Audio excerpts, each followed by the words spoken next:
Leon Trotsky. I stake my life. February 1937.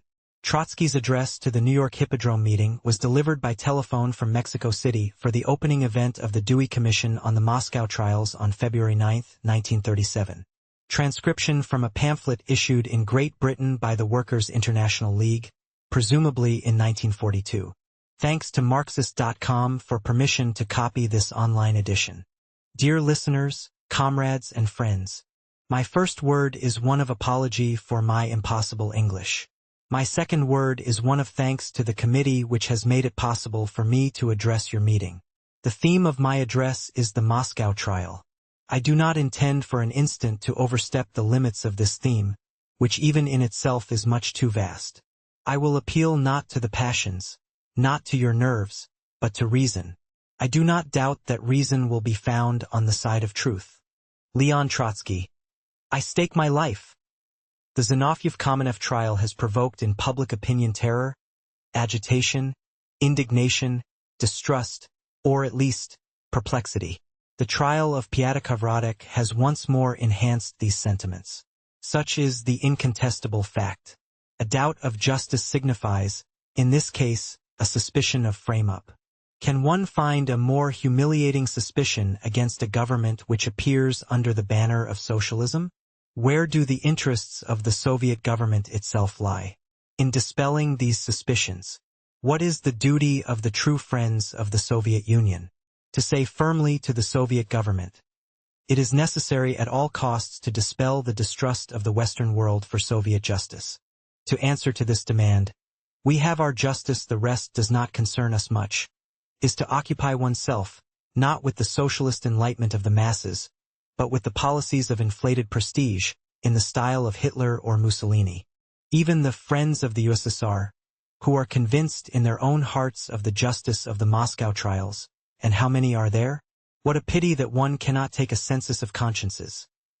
Even these unshakable friends of the bureaucracy are in duty bound to demand with us the creation of an authorized commission of inquiry. The Moscow authorities must present to such a commission all the necessary testimonies. There can evidently be no lack of them, since it was on the basis of those given that 49 persons were shot in the Kirov trials, without counting the 150 who were shot without trial. Let us recall that by way of guarantees for the justice of the Moscow verdicts before world public opinion, two lawyers present themselves. Pritt from London and Rosenmark from Paris, not to mention the American journalist Durante. But who gives guarantee for these guarantees? The two lawyers, Pritt and Rosenmark, acknowledge gratefully that the Soviet government placed at their disposal all the necessary explanations. Let us add that the King's Counselor Pritt was invited to Moscow at a fortunate time, since the date of the trial was carefully concealed from the entire world until the last moment. The Soviet government did not thus count on humiliating the dignity of its justice by having recourse behind the scenes to the assistance of foreign lawyers and journalists.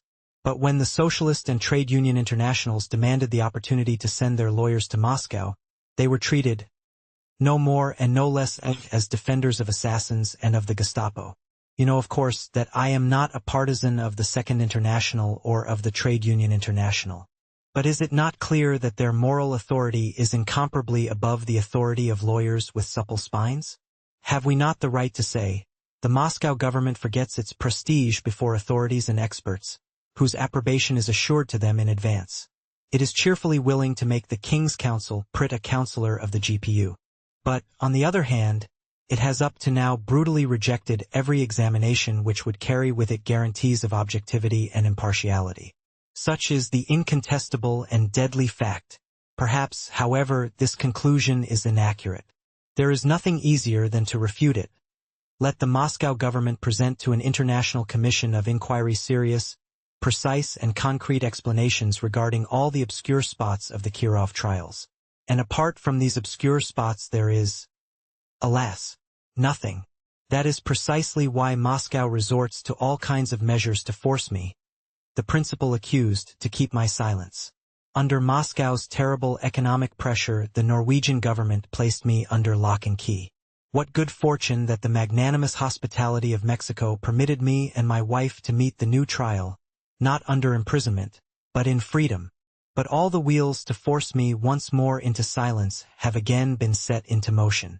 Why does Moscow so fear the voice of a single man? Only because I know the truth, the whole truth. Only because I have nothing to hide. Only because I am ready to appear before a public and impartial commission of inquiry with documents, facts, and testimonies in my hands, and to disclose the truth to the very end. I declare, if this commission decides that I am guilty in the slightest degree of the crimes which Stalin imputes to me, I pledge in advance to place myself voluntarily in the hands of the executioners of the GPU. That, I hope, is clear. Have you all heard? I make this declaration before the entire world. I ask the press to publish my words in the farthest corners of our planet. But if the commission establishes, do you hear me? That the Moscow trials are a conscious and premeditated frame-up, constructed with the bones and nerves of human beings, I will not ask my accusers to place themselves voluntarily before a firing squad. No, eternal disgrace in the memory of human generations will be sufficient for them. Do the accusers of the Kremlin hear me? I throw my defiance in their faces, and I await their reply. Through this declaration I reply in passing to the frequent objections of superficial skeptics. Why must we believe Trotsky and not Stalin? It is absurd to busy oneself with psychological divinations. It is not a question of personal confidence. It is a question of verification. I propose a verification. I demand the verification. Listeners and friends, today you expect from me neither a refutation of the proofs, which do not exist in this affair, nor a detailed analysis of the confessions, those unnatural, artificial, inhuman monologues which carry in themselves their own refutation. I would need more time than the prosecutor for a concrete analysis of the trials, because it is more difficult to disentangle than to entangle. This work I will accomplish in the press and before the future commission. My task today is to unmask the fundamental, original viciousness of the Moscow trials, to show the motive forces of the frame-up, its true political aims, the psychology of its participants and of its victims. The trial of Zinoviev-Kamenev was concentrated upon terrorism. The trial of Piatekov-Radek placed in the center of the stage no longer terror, but the alliance of the Trotskyists with Germany and Japan for the preparation of war, the dismemberment of the USSR, the sabotage of industry and the extermination of workers. How to explain this crying discrepancy? For, after the execution of the 16 we were told that the depositions of Zinoviev, Kamenev and the others were voluntary, sincere, and corresponded to the facts. Moreover, Zinoviev and Kamenev demanded the death penalty for themselves. Why then did they not say a word about the most important thing? The alliance of the Trotskyists with Germany and Japan and the plot to dismember the USSR. Could they have forgotten such details of the plot? Could they themselves, the leaders of the so-called center, not have known what was known by the accused in the last trial, people of a secondary category? The enigma is easily explained. The new amalgam was constructed after the execution of the 16 during the course of the last 5 months, as an answer to unfavorable echoes in the world press. The most feeble part of the trial of the 16 is the accusation against old Bolsheviks of an alliance with the secret police of Hitler, the Gestapo. Neither Zinoviev nor Kamenev nor Smirnov, nor in general any one of the accused with political names, confessed to this liaison. They stopped short before this extreme self-abasement.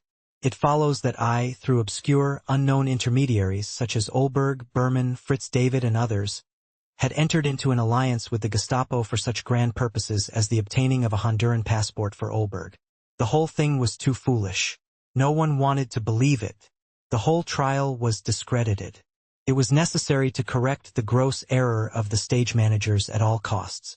It was necessary to fill up the hole. Yagoda was replaced by Yezhov. A new trial was placed on the order of the day. Stalin decided to answer his critics in this way. You don't believe that Trotsky is capable of entering into an alliance with the Gestapo for the sake of an Olberg and a passport from Honduras. Very well. I will show you that the purpose of his alliance with Hitler was to provoke war and partition out the world. However, for this second, more grandiose production, Stalin lacked the principal actors. He had shot them. In the principal roles of the principal presentation he could place only secondary actors. It is not superfluous to note that Stalin attached much value to Piatekov and Radek as collaborators. But he had no other people with well-known names, who, if only because of their distant pasts, could pass as Trotskyists. That is why fate descended sternly upon Radek and Pyatakov. The version about my meetings with the rotten trash of the Gestapo through unknown occasional intermediaries was dropped. The matter was suddenly raised to the heights of the world stage. It was no longer a question of a Honduran passport, but of the parceling out of the USSR and even the defeat of the United States of America. With the aid of a gigantic elevator, the plot ascends during a period of 5 months from the dirty police dregs to the heights on which are decided the destinies of nations.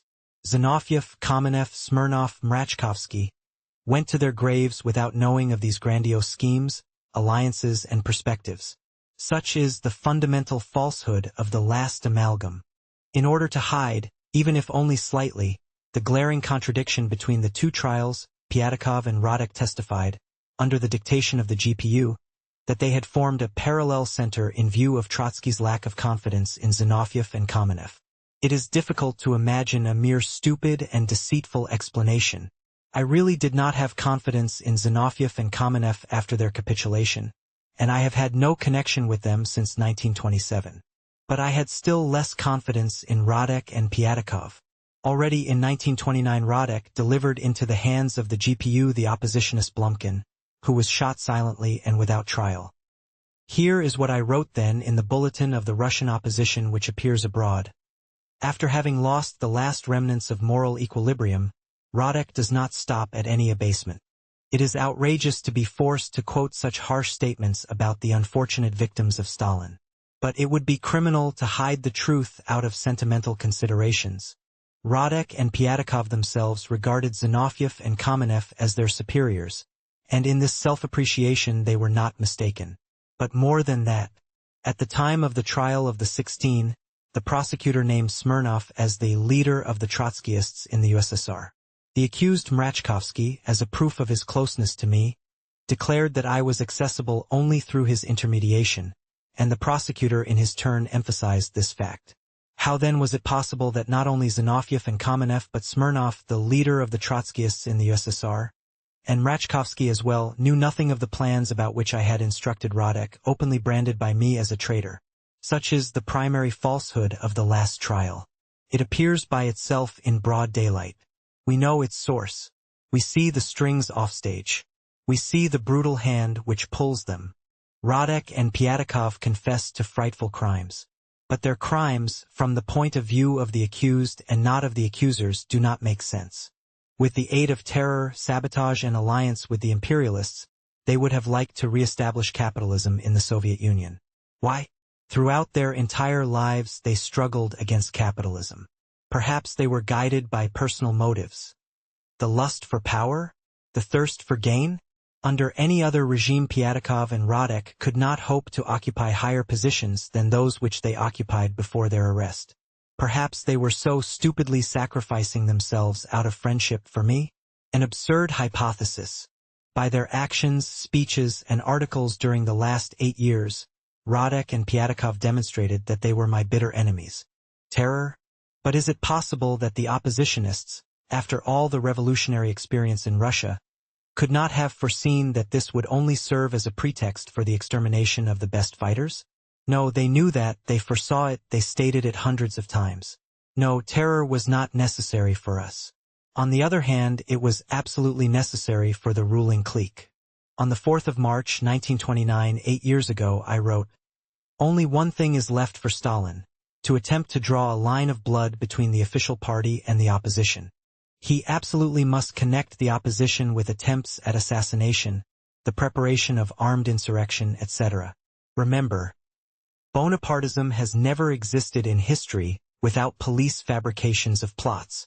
The opposition would have to be composed of cretins to think that an alliance with Hitler or the Mikado, both of whom are doomed to defeat in the next war, that such an absurd, inconceivable, senseless alliance could yield to revolutionary Marxists anything but disgrace and ruin.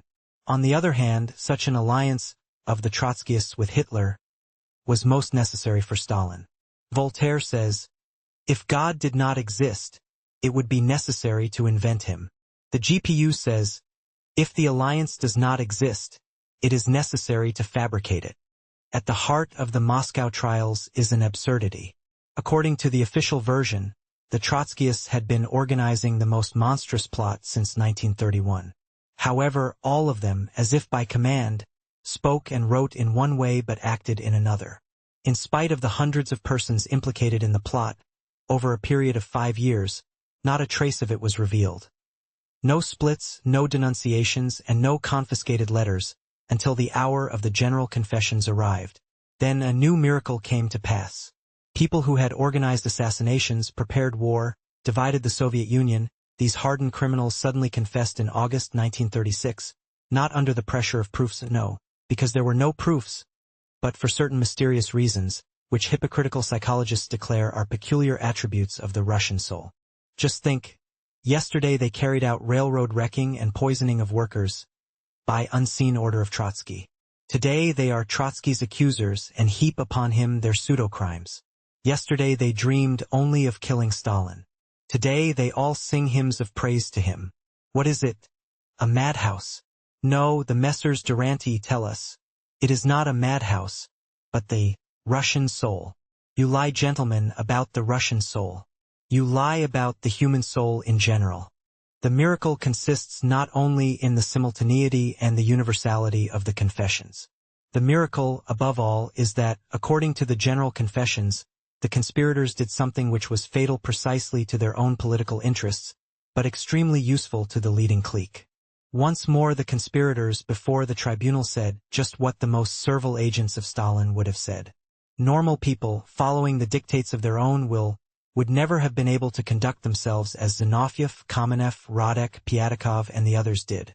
Devotion to their ideas, political dignity, and the simple instinct of self-preservation would force them to struggle for themselves, for their personalities, for their interests, for their lives. The only reasonable and fitting question is this: who led these people into a state in which all human reflexes are destroyed, and how did he do it? There is a very simple principle in jurisprudence, which holds the key to many secrets. Is fecit cui prodest. He who benefits by it is the guilty one. The entire conduct of the accused has been dictated from beginning to end, not by their own ideas and interests, but by the interests of the ruling clique. And the pseudoplot, and the confessions, the theatrical judgment and the entirely real executions, all were arranged by one and the same hand. Whose? Cui prodest? Who benefits? The hand of Stalin. The rest is deceit, falsehood, and idle babbling about the Russian soul. In the trials there did not figure fighters, nor conspirators, but puppets in the hands of the GPU. They played assigned roles. The aim of the disgraceful performance: to eliminate the whole opposition, to poison the very source of critical thought, definitely to entrench the totalitarian regime of Stalin. We repeat, the accusation is a premeditated frame-up. This frame-up must inevitably appear in each of the defendant's confessions, if they are examined alongside the facts. The prosecutor Vyshinsky knows this very well. That is why he did not address a single concrete question to the accused, which would have embarrassed them considerably. The names, documents, dates, places, means of transportation, circumstances of the meetings. Around these decisive facts Vyshinsky has placed a cloak of shame, or to be more exact, a shameless cloak. Vyshinsky dealt with the accused, not in the language of the jurist, but in the conventional language of the past master of frame-up, in the jargon of the thief. The insinuating character of Vyshinsky's questions, along with the complete absence of material proofs, this represents the second crushing evidence against Stalin. But I do not intend to limit myself to these negative proofs. Oh no! Vyshinsky has not demonstrated and cannot demonstrate that the subjective confessions were genuine, that is to say, in harmony with the objective facts. I undertake a much more difficult task, to demonstrate that each one of the confessions is false, that is, contradicts reality. Of what do my proofs consist? I will give you a couple of examples. I should need at least an hour to lay before you the two principal episodes: the pseudo-trip of the accused Holtzmann to see me in Copenhagen, to receive terrorist instructions, and the pseudo-voyage of the accused Pyatakov to see me in Oslo, to get instructions about the dismemberment of the Soviet Union. I have at my disposal a complete arsenal of proofs that Holtzmann did not come to see me in Copenhagen, and that Pyatakov did not come to see me in Oslo. Now I mention only the simplest proofs, all that the limitations of time permit. Unlike the other defendants, Holtzman indicated the date. November 23 to 25, 1932. The secret is simple. Through the newspapers it was known when I arrived in Copenhagen, and the following concrete details. Holtzman came to visit me through my son, Leon Sadov, whom he, Holtzman, had met in the Hotel Bristol. Concerning the Hotel Bristol, Holtzman had a previous agreement with Sadov in Berlin. When he came to Copenhagen, Holtzman actually met Sadov in the lobby of this hotel. From there they both came to see me.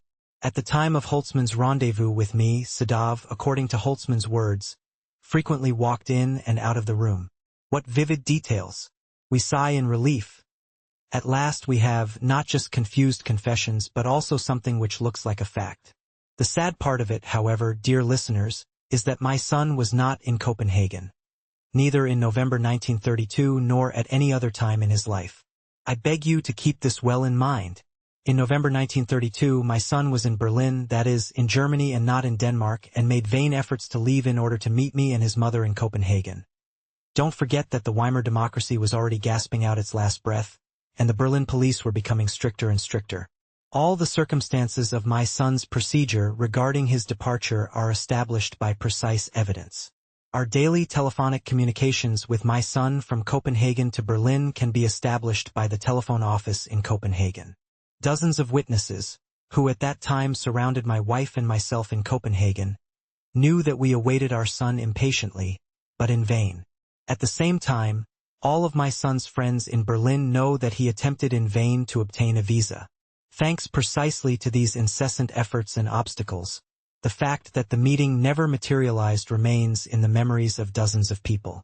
They all live abroad and have already given their written depositions. Does that suffice? I should hope so. Pritt and Rosenmark, perhaps, say no? Because they are indulgent only with the GPU. Good. I will meet them halfway. I have still more immediate, still more direct, and still more indisputable proofs. Actually, our meeting with our son took place after we left Denmark, in France, en route to Turkey. That meeting was made possible only thanks to the personal intervention of the French Premier, at that time M. Herriot. In the French Ministry of Foreign Affairs, my wife's telegram to Herriot, dated the 1st of December, has been preserved, as well as Herriot's telegraphic instruction to the French consulate in Berlin, on December 3rd, to give my son a visa immediately. For a time I feared that the agents of the GPU in Paris would seize those documents. Fortunately, they have not succeeded. The two telegrams were luckily found some weeks ago in the Ministry of Foreign Affairs. Do you understand me clearly? I now have copies of both telegrams at hand. I do not cite their texts, numbers and dates in order not to lose any time. I will give them to the press tomorrow. The telegrams, originals in French, read as follows. Copenhagen, PK 1-2038 WI 2350, Northern, Mr. E. Herriot, President of the Council, Paris. Crossing France and desiring to meet my son Leon Sadov studying Berlin, I wish your kind intervention that he be permitted to meet me while in transit. Best wishes. Natalie Sadov Trotsky, Ministry of Foreign Affairs. Paris, December 3, 1932. To the French Consul, Berlin. Madame Trotsky, who is returning home from Denmark, would be glad if she could meet her son, Leon Sadov, at present studying in Berlin, while passing through French territory. I thus authorize you to vice the passport of Mr. Sadov for a 5-day stay in France with the further assurance that he be allowed to return to Germany at the expiration of this sojourn. Diplomatic service. On my son's passport there is a visa granted by the French consulate on December 3rd. On the morning of the 4th my son left Berlin. On his passport there are seals received at the frontier on the same day. The passport has been preserved in its entirety. Citizens of New York, do you hear my voice from Mexico City? I want you to hear every one of my words, despite my frightful English. Our meeting with our son took place in Paris, in the Gare du Nord, in a second-class train, which took us from Dunkirk, in the presence of dozens of friends who accompanied us and received us. I hope that is enough. Neither the GPU nor Pritt can ignore it. They are gripped in an iron vice. Holtzman could not see my son in Copenhagen because my son was in Berlin. My son could not have gone in and out during the course of the meeting. Who then will believe the fact of the meeting itself? Who will place any credence in the whole confession of Holtzman? But that isn't all. According to Holtzman's words, his meeting with my son took place, as you have already heard, in the hall of the Hotel Bristol. Magnificent, but it so happens that the Hotel Bristol in Copenhagen was razed to its very foundations in 1917. In 1932 this hotel existed only as a fond memory. The hotel was rebuilt only in 1936, precisely during the days when Holtzman was making his unfortunate declarations. The obliging Pritt presents us with the hypothesis of a probable slip of the pen. The Russian stenographer, you see, must have heard the word Bristol incorrectly, and moreover, none of the reporting journalists and editors corrected the error. Good. But how about my son? Also a stenographer's slip of the pen? Their Pritt, following Wyszynski, maintains an eloquent silence. In reality the GPU, through its agents in Berlin, knew of my son's efforts and assumed that he met me in Copenhagen. There is the source of the slip of the pen. Holtzman apparently knew the Hotel Bristol through memories of his emigration long ago, and that is why he named it. From that flows the second slip of the pen. Two slips combine to make a catastrophe. Of Holtzman's confessions there remains only a cloud of coal dust, as of the Hotel Bristol at the moment of its destruction. And meanwhile, don't forget this. This is the most important confession in the trial of the 16. Of all the old revolutionaries, only Holtzman had met me and received terrorist instructions. Let us pass to the second episode. Pyatakov came to see me by airplane from Berlin to Oslo in the middle of December 1935. Of the 13 precise questions which I addressed to the Moscow tribunal while Pyatakov was yet alive, not a single one was answered. Each one of these questions destroys Pyatakov's mythical voyage. Meanwhile my Norwegian host, Konrad Knudsen, a parliamentary deputy, and my former secretary, Erwin Wolf, have already stated in the press that I had no Russian visitor in December 1935, and that I made no journeys without them. Don't these depositions satisfy you? Here is another one. The authorities of the Oslo aerodrome have officially established, on the basis of their records, that during the course of December 1935, not a single foreign airplane landed at their airport. Perhaps a slip of the pen has also crept into the records of the aerodrome. Master Pritt, enough of your slips of the pen. Kindly invent something more intelligent. But your imagination will avail you nothing here. I have at my disposal dozens of direct and indirect testimonies which expose the depositions of the unfortunate Pyatakov, who was forced by the GPU to fly to see me in an imaginary airplane, just as the Holy Inquisition forced witches to go to their rendezvous with the devil on a broomstick. The technique has changed, but the essence is the same. In the Hippodrome there are undoubtedly competent jurists. I beg them to direct their attention to the fact that neither Holtzman nor Pyatakov gave the slightest indication of my address, that is to say, of the time and the meeting place. Neither one nor the other told of the precise passport or the precise name under which he traveled abroad. The prosecutor did not even question them about their passports. The reason is clear. Their names would not be found in the lists of travelers abroad. Pyatakov could not have avoided sleeping over in Norway, because the December days are very short. However, he did not name any hotel. The prosecutor did not even question him about the hotel. Why? Because the ghost of the Hotel Bristol hovers over Wyszynski's head. The prosecutor is not a prosecutor, but Pyatakov's inquisitor and inspirer, just as Pyatakov is only the unfortunate victim of the GPU. I could now present an enormous amount of testimony and documents which would demolish at their very foundations the confessions of a whole series of defendants. Smirnov, Mrachkovsky, Dreitzer, Radek, Vladimir Rom, Olberg, in short, of all those who tried in the slightest degree to give facts, circumstances of time and place. Such a job, however, can be done successfully only before a commission of inquiry, with the participation of jurists having the necessary time for detailed examination of documents and for hearing the depositions of witnesses. But already what has been said by me permits, I hope, a forecast of the future development of the investigation. On the one hand, an accusation which is fantastic to its very core. The entire old generation of Bolsheviks is accused of an abominable treason, devoid of sense or purpose.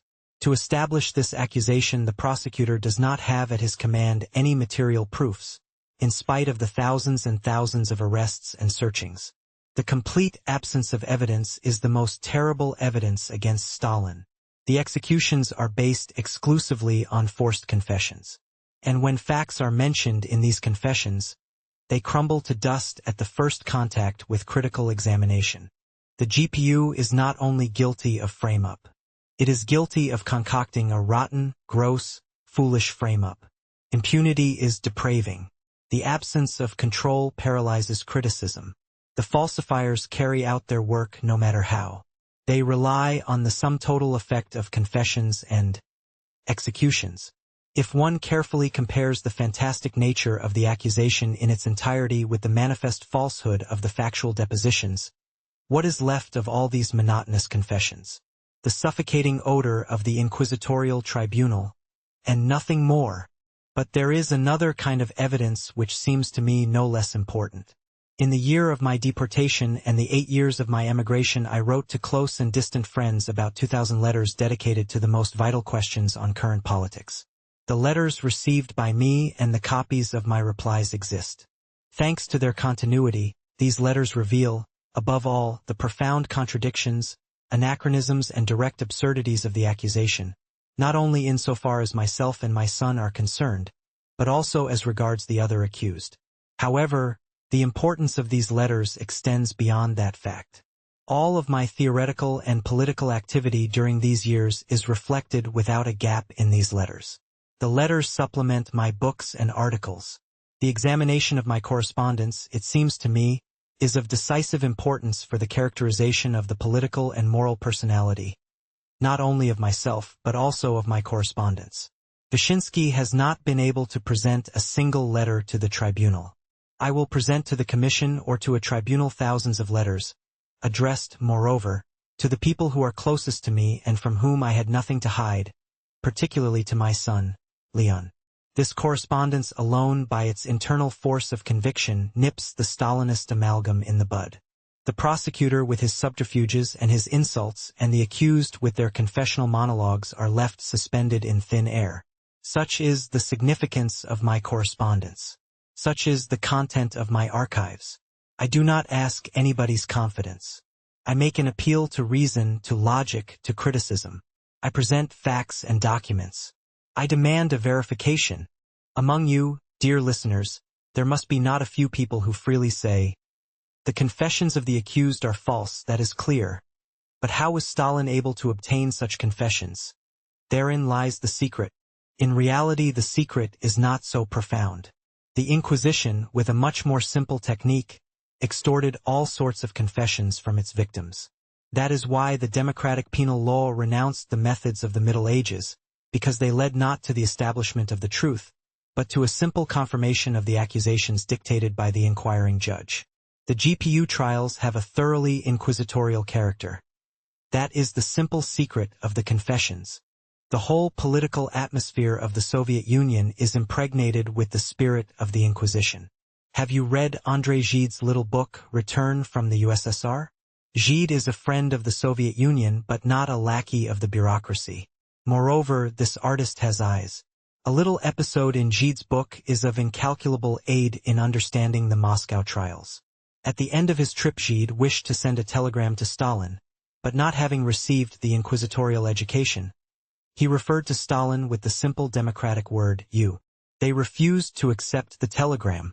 The representatives of authority explained to Gide. When writing to Stalin, one must say, leader of the workers or chieftain of the people, not the simple democratic word. Gide tried to argue.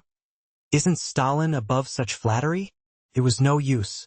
They still refused to accept his telegram without the Byzantine flattery. At the very end, Gide declared, I submit in this wearisome battle, but disclaim all responsibility.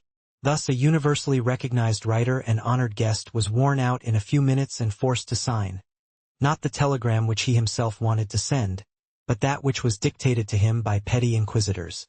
Let him who has a particle of imagination picture to himself, not a well-known traveler, but an unfortunate Soviet citizen, an oppositionist, isolated and persecuted, a pariah, who is constrained to write, not telegrams of salutation to Stalin, but dozens and scores of confessions of his crimes. Perhaps in this world there are many heroes who are capable of bearing all kinds of tortures, physical or moral, which are inflicted on themselves, their wives, their children? I do not know. My personal observations inform me that the capacities of the human nervous system are limited. Through the GPU, Stalin can trap his victim in an abyss of black despair, humiliation, infamy, in such a manner that he takes upon himself the most monstrous crimes, with the prospect of imminent death or a feeble ray of hope for the future as the sole outcome. If, indeed, he does not contemplate suicide, which Trotsky preferred. Joff earlier found the same way out, as well as two members of my military secretariat, Glasman and Butov. Zinofiev's secretary began, my daughter Zinnia, and many dozens of others. Suicide or moral prostration. There is no other choice. But do not forget that, in the prisons of the GPU, even suicide is often an inaccessible luxury. The Moscow trials do not dishonor the revolution, because they are the progeny of reaction. The Moscow trials do not dishonor the old generation of Bolsheviks. They only demonstrate that even Bolsheviks are made of flesh and blood, and that they do not resist endlessly when over their heads swings the pendulum of death. The Moscow trials dishonor the political regime which has conceived them, the regime of Bonapartism, without honor and without conscience. All of the executed died with curses on their lips for this regime. Let him who wishes weep bitter tears because history moves ahead so perplexingly. 2 steps forward, 1 step back. But tears are of no avail. It is necessary, according to Spinoza's advice, not to laugh, not to weep, but to understand. Who are the principal defendants? Old Bolsheviks, builders of the party, of the Soviet state, of the Red Army, of the Communist International. Who is the accuser against them? Vyshinsky, bourgeois lawyer, who called himself a Menshevik after the October Revolution and joined the Bolsheviks after their definite victory. Who wrote the disgusting libels about the accused in Pravda? Zaslaysky, former pillar of a banking journal, whom Lenin treated in his articles only as a rascal. The former editor of Pravda, Bukharin, is arrested. The pillar of Pravda is now Koltsov, bourgeois feuilletonist, who remained throughout the Civil War in the camp of the Whites. Sokolnikov, a participant in the October Revolution and the Civil War, is condemned as a traitor. Rakovsky awaits accusation. Sokolnikov and Rakovsky were ambassadors to London. Their place is now occupied by Maisky, right Menshevik, who during the Civil War was a minister of the white government in Kolchak's territory. Troyanovsky, Soviet ambassador to Washington, treats the Trotskyists as counter-revolutionaries. He himself, during the first years of the October Revolution, was a member of the Central Committee of the Mensheviks and joined the Bolsheviks only after they began to distribute attractive posts. Before becoming ambassador, Sokolnikov was People's Commissar of Finance. Who occupies that post today? Grinko, who in common with the White Guards struggled in the Committee of Welfare during 1917-18 against the Soviets. One of the best Soviet diplomatists was Joff, first ambassador to Germany, who was forced to suicide by the persecutions. Who replaced him in Berlin? First the repentant oppositionist Krastinsky, then Kinchuk, former Menshevik, a participant in the Counter-Revolutionary Committee of Welfare, and finally Schuritz, who also went through 1917 on the other side of the barricades. I could prolong this list indefinitely. These sweeping alterations in personnel, especially striking in the provinces, have profound social causes. What are they? It is time, my listeners, it is high time to recognize, finally, that a new aristocracy has been formed in the Soviet Union. The October Revolution proceeded under the banner of equality. The bureaucracy is the embodiment of monstrous inequality. The revolution destroyed the nobility. The bureaucracy creates a new gentry. The revolution destroyed titles and decorations. The new aristocracy produces marshals and generals. The new aristocracy absorbs an enormous part of the national income. Its position before the people is deceitful and false. Its leaders are forced to hide the reality, to deceive the masses, to cloak themselves, calling black white. The whole policy of the new aristocracy is a frame-up. The new constitution is nothing but a frame-up. Fear of criticism is fear of the masses. The bureaucracy is afraid of the people. The lava of the revolution is not yet cold. The bureaucracy cannot crush the discontented and the critics by bloody repressions only because they demand a cutting down of privileges. That is why the false accusations against the opposition are not occasional acts but a system, which flows from the present situation of the ruling caste. Let us recall how the Thermidorians of the French Revolution acted toward the Jacobins. The historian Allard writes, "The enemies did not satisfy themselves with the assassination of Robespierre and his friends. They calumniated them, representing them in the eyes of France as royalists, as people who had sold out to foreign countries. Stalin has invented nothing. He has simply replaced royalists with fascists. When the Stalinists call us traitors, there is in that accusation not only hatred but also a certain sort of sincerity. They think that we betray the interests of the holy caste of generals and marshals, the only ones capable of constructing socialism, but who, in fact, compromise the very idea of socialism. For our part, we consider the Stalinists as traitors to the interests of the Soviet masses and of the world proletariat. It is absurd to explain such a furious struggle by personal motives.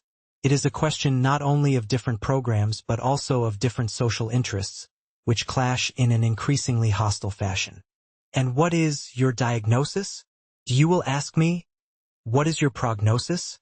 I said before, my speech is devoted only to the Moscow trials. The social diagnosis and prognosis form the content of my new book, The Revolution Betrayed. What is the USSR and where is it going? But in 2 words I will tell you what I think.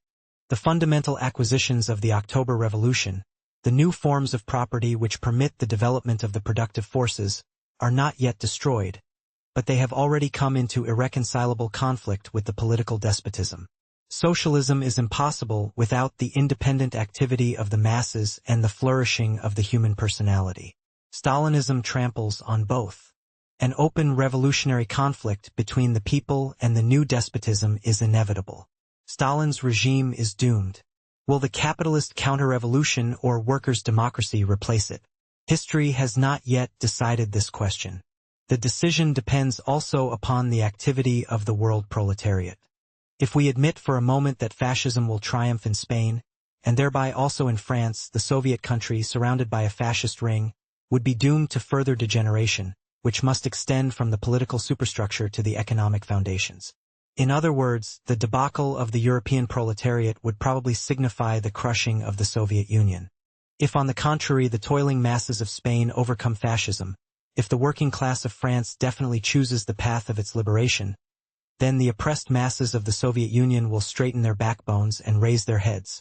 Then will the last hour of Stalin's despotism strike.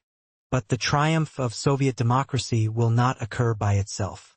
It depends also upon you. The masses need your help. The first aid is to tell them the truth. The question is, to aid the demoralized bureaucracy against the people, or the progressive forces of the people against the bureaucracy. The Moscow trials are a signal. Woe to them who do not heed. The Reichstag trial surely had a great importance. But it concerned only vile fascism, that embodiment of all the vices of darkness and barbarism. The Moscow trials are perpetrated under the banner of socialism. We will not concede this banner to the masters of falsehood. If our generation happens to be too weak to establish socialism over the earth, we will hand the spotless banner down to our children. The struggle which is in the offing transcends by far the importance of individuals, factions, and parties. It is the struggle for the future of all mankind. It will be severe. It will be lengthy. Whoever seeks physical comfort and spiritual calm, let him step aside. In time of reaction, it is more convenient to lean on the bureaucracy than on the truth. But all those for whom the word socialism is not a hollow sound but the content of their moral life, forward. Neither threats, nor persecutions, nor violations can stop us. Be it even over our bleaching bones. The truth will triumph. We will blaze the trail for it. It will conquer. Under all the severe blows of fate, I shall be happy, as in the best days of my youth, because, my friends, the highest human happiness is not the exploitation of the present but the preparation of the future.